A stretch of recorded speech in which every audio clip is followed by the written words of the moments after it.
আমি আপনাকে এমন একটি পদ্ধতি দেখাচ্ছি যা আপনার কুরআন মুখস্থ করার ক্ষমতাকে সত্যিই শক্তিশালী করবে এবং আপনার শিক্ষাকে দৃঢ় ও স্থায়ী করে তুলবে। প্রথম পৃষ্ঠা থেকে শুরু করুন। এটি সম্পূর্ণ তেলাওয়াত করুন, তবে একা নয়। এমন একজন শিক্ষকের সাথে পড়ুন যিনি আপনার উচ্চারণ সংশোধন করে দিতে পারবেন। নিশ্চিত করুন যেন প্রতিটি শব্দ এবং প্রতিটি অক্ষর নিখুঁত হয়। এটি নিখুঁত হয়ে গেলে আমরা পরবর্তী ধাপে যাব। এখন পৃষ্ঠাটিকে দুটি ভাগে ভাগ করুন, প্রথম ভাগ এবং দ্বিতীয় ভাগ। চলুন প্রথম ভাগ দিয়ে শুরু করা যাক। প্রথম আয়াতটি নিন এবং 20 বার পড়ুন। সাবলীলতার উপর মনোযোগ দিন, পাঠের ধারার সাথে স্বচ্ছন্দ হওয়ার চেষ্টা করুন। তারপর দ্বিতীয় আয়াতে যান এবং সেটিও 20 বার পুনরাবৃত্তি করুন। এখন সংযোগের পালা।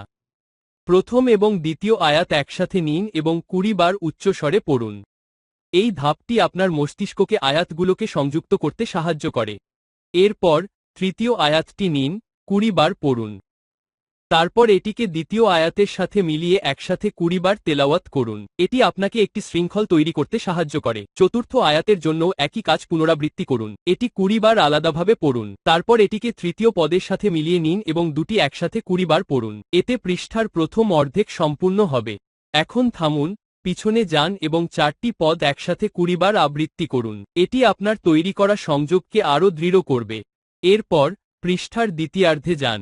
পঞ্চম পদ দিয়ে শুরু করুন এবং এটি 20 বার পড়ুন। তারপর, এবং এটি গুরুত্বপূর্ণ, পঞ্চম পদটিকে চতুর্থ পদের সাথে যুক্ত করুন। হ্যাঁ, প্রবাহটি সংযুক্ত করতে এক ধাপ পিছনে যান। দুটি একসাথে 20 বার পড়ুন। তারপর ষষ্ঠ, সপ্তম পদে যান। প্রতিটি 20 বার করে পড়ুন এবং ধীরে ধীরে সেগুলাকে একসাথে সংযুক্ত করে শৃঙ্খলটি তৈরি করতে শুরু করুন।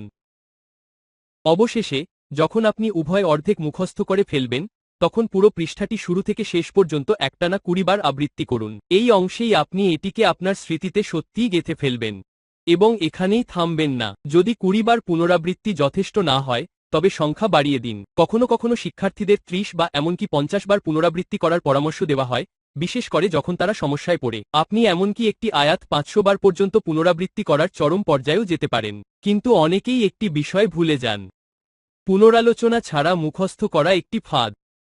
একবার মুখস্থ করে ফেললে আসল কাজ শুরু হয়, আর তা হল পুনরালোচনা। পুনরালোচনা ছাড়া মুখস্থ করা আয়াতগুলো এমনভাবে হারিয়ে যাবে যেন আপনি সেগুলো কখনোই শেখেননি। একজন আলেম বলেছেন, সবচেয়ে বড় আফসোস হলো একটি বই মুখস্থ করা, কিন্তু তা পুনরালোচনা করতে ব্যর্থ হওয়া। এটা ফাটা কলসিতে পানি ঢালার মতো। উদ্ধৃতি চিহ্ন। আপনার কুরআন যাত্রা যেন এমন না হয়। আপনি যদি পুনরালোচনাকে অবহেলা করেন, তবে একদিন আপনি নিজেকে জিজ্ঞাসা করবেন, আমি কি আদৌ এটা মুখস্থ করেছিলাম? তাই এখন আমি আপনাকে জিজ্ঞাসা করছি, আপনি কিভাবে আপনার কুরআনকে রক্ষা করবেন? নিচের মন্তব্য বিভাগে আপনার মতামত শেয়ার করুন। এবং পরিশেষে, আমাদের চ্যানেলটি লাইক, শেয়ার এবং সাবস্ক্রাইব করতে ভুলবেন না, যাতে কুরআন মুখস্থ করার টিপস সম্পর্কিত আমাদের কোনো নতুন ভিডিও আপনি মিস না করেন।